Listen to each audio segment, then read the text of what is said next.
Hello दोस्तों, कैसे हैं आप लोग। आशा करता हूँ स्वस्थ होंगे। मेरे YouTube channel all love story में स्वागत करता हूँ। दोस्तों, ये कहानी पूरा सुनिए और सब्सक्राइब कर लीजिए चैनल को। चलिए तो बढ़ते हैं अब कहानी की ओर। विक्रम बेताल की रहस्यमयी कहानियाँ। प्राचीन काल में विक्रमादित्य नाम के एक आदर्श राजा हुआ करते थे। अपने साहस, पराक्रम और शौर्य के लिए राजा विक्रम मशहूर थे। ऐसा भी कहा जाता है कि राजा विक्रम अपनी प्रजा के जीवन के दुख दर्द जानने के लिए रात्रि के पहर में भेष बदलकर नहर में घूमते थे और दुखियों का दुख भी दूर करते थे। राजा विक्रम और बेताल के विक्रमादित्य कई सारी बेताल के किस्सों पर प्रकाशित हुई छपी बेताल 25वीं और सिंहासन 32वीं प्रख्यात किताबें हैं, जिन्हें आज भी अभूतपूर्व लोकप्रियता प्राप्त है। प्राचीन साहित्य वार्तालेख बेताल 25वीं महाकवि सोमदेव भट्ट द्वारा 25 वर्ष पूर्व रचित किया गया था और उसी के अनुसार राजा विक्रम ने बेताल को 25 बार पेड़ से उतार कर ले जाने की कोशिश की थी और बेताल ने हर बार रास्ते में एक नई कहानी राजा विक्रम को सुनाई थी। आइए जानते हैं कौन था बेताल और क्यों राजा विक्रमादित्य उसे पकड़ने गए थे। एक तांत्रिक 32 लक्षण वाले स्वस्थ ब्राह्मण पुत्र की बलि देने का तांत्रिक अनुष्ठान करता है ताकि उसकी आसुरी शक्तियां और बढ़ जाए।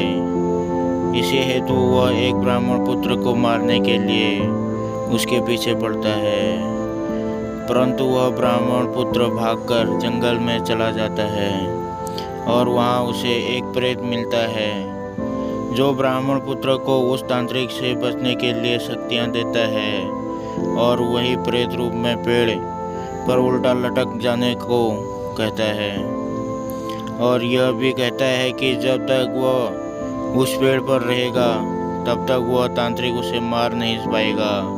वह ब्राह्मण पुत्र बेताल होता है। कपटी तांत्रिक एक भिक्षु योगी का स्वांग रचता है और राजा विक्रम के पराक्रम और शौर्य गाथाओं को सुनकर अपना काम निकलवा लेने का जाल बिछाता है और राजा विक्रम को यात्रा के दौरान प्रतिदिन एक स्वादिष्ट फल भेंट भेजता है जिसके अंदर एक कीमती रत्न रूबी होता है। इस भेंट का पता लगाने राजा विक्रम उस भिक्षु की खोज करते हैं, अतः राजा विक्रम उसे खोज लेते हैं।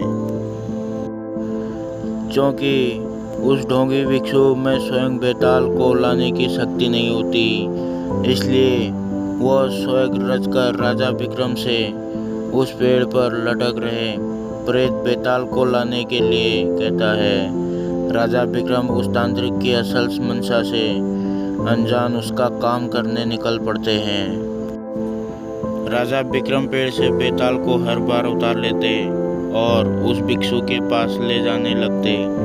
रास्ता लंबा होने की वजह से हर बार बेताल कहानी सुनाने लगता और यह शर्त रखता है कि कहानी सुनाने के बाद यदि राजा विक्रम ने उसके प्रश्न का सार्थक उत्तर न दिया तो वह राजा विक्रम को मार देगा और अगर राजा विक्रम ने जवाब देने के लिए मुंह खोला तो वह रूठकर फिर से अपने पेड़ पर जाकर उल्टा लटक जाएगा। दोस्तों, राष्ट्रीय चैनल दूरदर्शन पर 90 के दशक में विक्रम और बेताल नाम का एक सीरियल भी आता था जिसे काफ़ी सराहा गया था।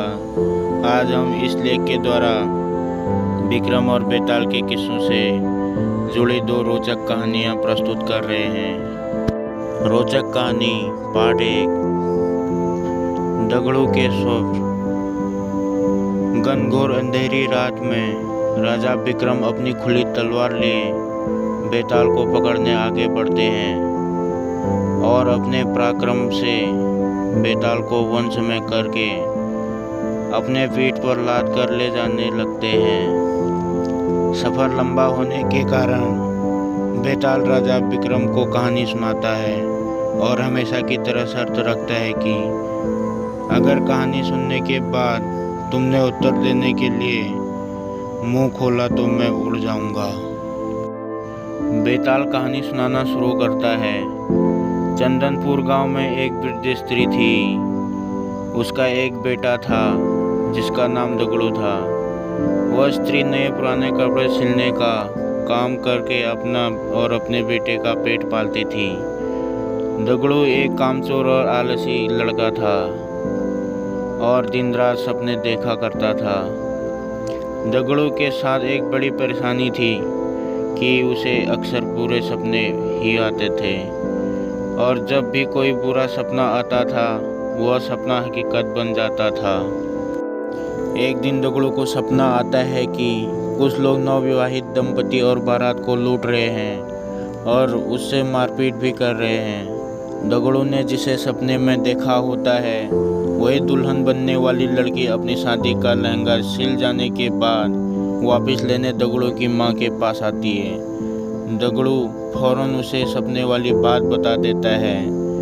वह लड़की अपनी माँ और ससुराल वालों को यह बात बताती है, पर सब लोग इस सब्र वाली बात को वहम समझकर अनसुना कर देते हैं।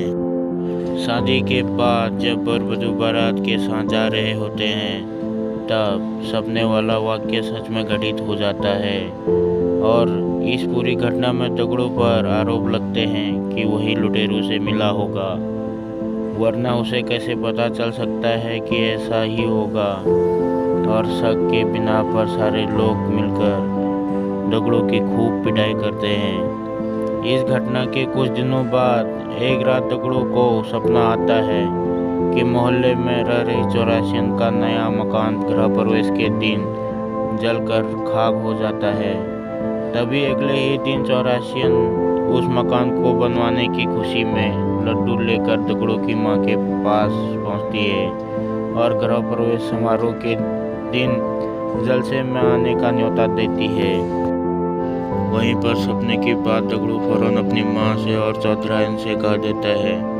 चौधरायन गुस्से से लाल पीली हो जाती है और उल्टा दगड़ू की माँ को ही कहने लगती है कि तुम्हारा बेटा ही काली जुबान वाला है और इसके बोलने से ही सबके साथ अनर्थ हो जाता है।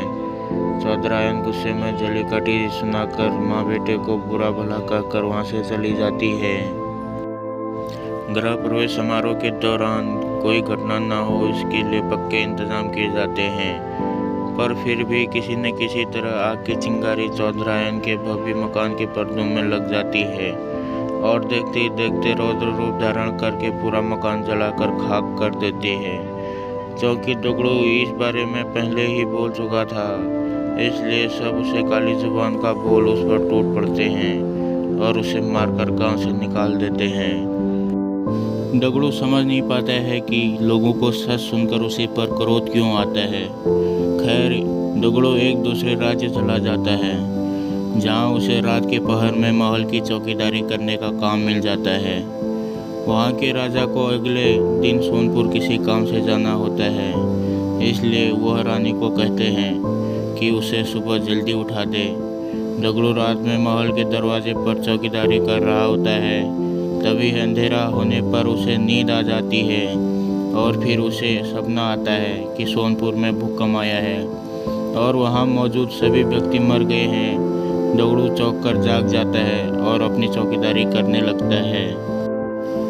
दगड़ू सुबह राजा के सोनपुर जाने की बात सुनता है। तभी उसका रथ रुकवाकर अपने सब्र वाली बात राजा को बता देता है। राजा सोनपुर जाने का कार्यक्रम रद्द कर देते हैं और अगले ही दिन समाचार आता है कि सोनपुर में अचानक भूकंप आया है और वहां एक भी व्यक्ति जीवित नहीं बचा है।